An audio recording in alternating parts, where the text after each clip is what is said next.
exemple, le PTB est encore le seul parti en Belgique à défendre résolument un impôt de 2% sur les grosses fortunes, qui rapporterait 7 milliards d'euros qu'on réinvestirait intégralement dans de l'emploi public.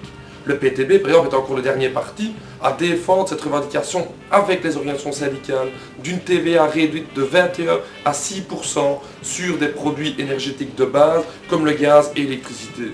Et dernièrement, je dirais aussi que le PTB reste encore le dernier parti à vouloir trouver des solutions structurelles pour refinancer la sécurité sociale, organe indispensable à la solidarité entre les travailleurs.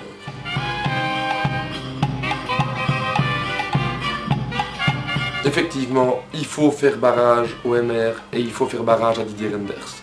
D'ailleurs, c'est pas pour rien d'ailleurs que nous avons publié l'excellent bouquin de notre camarade et candidat sur nos listes, Marco Vanès, qui s'intitule Reynders, l'homme qui parle à l'oreille des riches.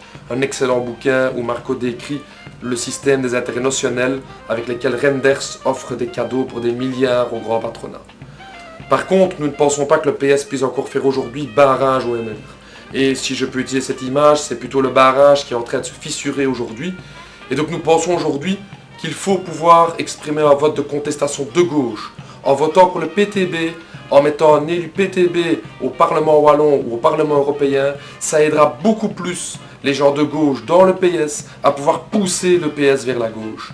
Donc je pense qu'aujourd'hui, véritablement, ce vote PTB est un vote aussi utile pour tous les gens qui croient éventuellement encore dans le PS, mais qui constatent que ce PS n'est plus un barrage au MR.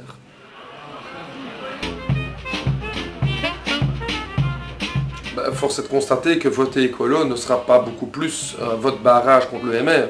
Le écolo est un des seuls partis à annoncer clairement qu'il était prêt à diriger, à rentrer en coalition avec le MR. C'est d'ailleurs déjà le cas dans plusieurs communes en Wallonie et à Bruxelles. Donc clairement, ce vote écolo ne sera pas un barrage aux troupes de M. Reynders.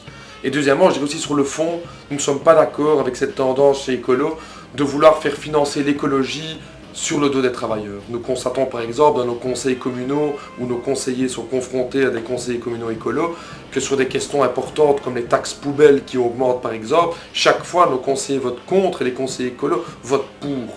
Donc clairement, l'écologie, oui, le PTB est pour une écologie, mais pas une écologie qui sera payée par les travailleurs.